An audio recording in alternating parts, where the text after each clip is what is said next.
రాయలసీమలో ఎంపీ అభ్యర్థుల్ని టీడీపీ దాదాపు ఖరారు చేసిందట. అయితే పొత్తుపై బీజేపీ నిర్ణయం కోసం ఎదురు చూస్తున్న పార్టీ పెద్దలు అభ్యర్థుల ప్రకటన వాయిదా వేస్తున్నట్లు తెలుస్తోంది. సామాజిక సమీకరణాలు, ఆర్థిక స్థితిగతులు, ప్రజలతో సత్సంబంధాలు ఇలా అన్ని అంశాలు పరిగణలోకి తీసుకున్న టీడీపీ సైలెంట్గా సర్వేలు కూడా చేయించుకొని క్యాండిడేట్లను ఖరారు చేస్తుందంటున్నారు.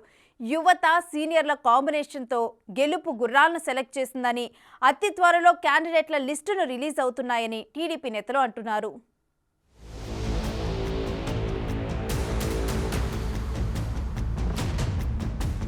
రాయలసీమలో గత ఎన్నికల్లో కనీసం ఒక్క ఎంపీ సీటు కూడా గెలుచుకోలేకపోయిన తెలుగుదేశం పార్టీ ఈసారి మెజార్టీ స్థానాల్లో విజయం సాధించడానికి బలమైన అభ్యర్థుల్ని రంగంలో దించడానికి కసరత్తు పూర్తి చేసిందట. వచ్చే ఎన్నికల్లో బీసీ సామాజిక వర్గాలకు పెద్దపీట వేస్తూ ఆ వర్గాల్లో పేరున్న అన్ని విధాలా సమర్థులైన క్యాండిడేట్లతో లిస్టు రెడీ చేసిందంటున్నారు. గత ఎన్నికల్లో చిత్తూరు, హిందూపురం లోక్సభ సెగ్మెంట్లో సైతం ఓటమి పాలు కావడాన్ని జీర్ణించుకోలేకపోతున్న టీడీపీ పెద్దలు 6 నెలల క్రితమే గెలుపు గుర్రాల వేట మొదలుపెట్టినట్టు తెలుస్తోంది. టీడీపీకి గట్టి పట్టున్న అనంతపురం జిల్లాలో పాత కాపుల్ని రంగంలోకి దించడానికి సిద్ధమైందట. హిందూపురం నుంచి మాజీ ఎంపీ పార్థసారథి, అనంతపురం నుంచి మాజీ ఎంపీ, మాజీ మంత్రి కాల్వ శ్రీనివాసుల పేర్లతో సర్వే నిర్వహించినట్టు సమాచారం. అయితే పార్థసారథి పెనుకొండ ఎమ్మెల్యేగా పోటీ చేయడానికి ఆసక్తి చూపిస్తున్నారు. ఎమ్మెల్యేగా గెలిస్తే ముందు నుంచి పార్టీనే నమ్ముకుని ఉన్న తన సీనియారిటీని గుర్తించి సత్యసాయి జిల్లా నుంచి మంత్రి పదవి దక్కుతుందని ఆయన భావిస్తున్నారట. అందుకే ఆయన పెనుకొండ టికెట్ తనకు కేటాయించాలని అధిష్టానాన్ని కోరుతున్నారట.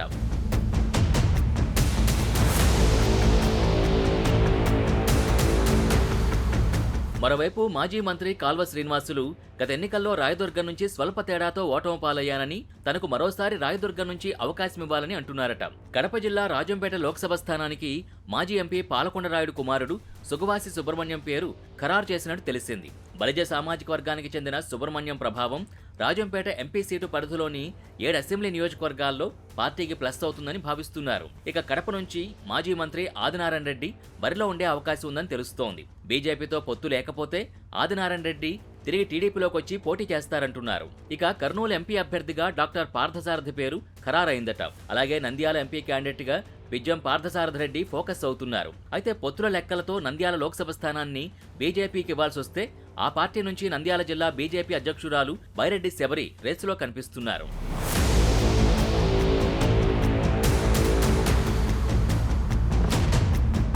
చిత్తూరు పార్లమెంట్ సెగ్మెంట్ నుంచి జిల్లావాసి అయిన ప్రముఖ హాస్య నటుడు సప్తగిరి ప్రసాద్తో పాటు మాజీ ఐపీఎస్ అధికారి పేర్లతో లిస్టు రెడీ అయిందంటున్నారు. అయితే వారితో పాటు ఐఏఎస్ అధికారి దాసరి శ్రీనివాసులు కూడా ప్రయత్నాలు చేసుకుంటున్నారు. తిరుపతి పార్లమెంటు నుంచి మాజీ ఐఏఎస్ అధికారి రత్నప్రభ కుమార్తె, రాజ్యసభ మాజీ సభ్యుడు తలారి మనోహర్ రెండో కోడలైన తలారి నిహారికను ఖరారు చేసినట్టు చెబుతున్నారు. ఇప్పటివరకు అక్కడ టీడీపీ ఇన్ఛార్జిగా ఉన్న మాజీ ఎంపీ పనబాక లక్ష్మి కుటుంబానికి సూళ్లూరుపేట ఎమ్మెల్యే టికెట్ ఇచ్చే అవకాశం కనిపిస్తోంది. మొత్తం మీద అభ్యర్థుల కసరత్తుని టీడీపీ దాదాపు పూర్తి చేసిందని, బీజేపీతో పొత్తుపై లెక్కలు తేలగానే జాబితా విడుదల చేస్తుందని అంటున్నారు. ఆ క్రమంలో పొత్తుపై తేల్చకుండా నాంచోడి ధోరణి అవలంబిస్తున్న బీజేపీపై తెలుగు తమ్ముళ్లు ఆగ్రహం వ్యక్తం చేస్తున్నారు.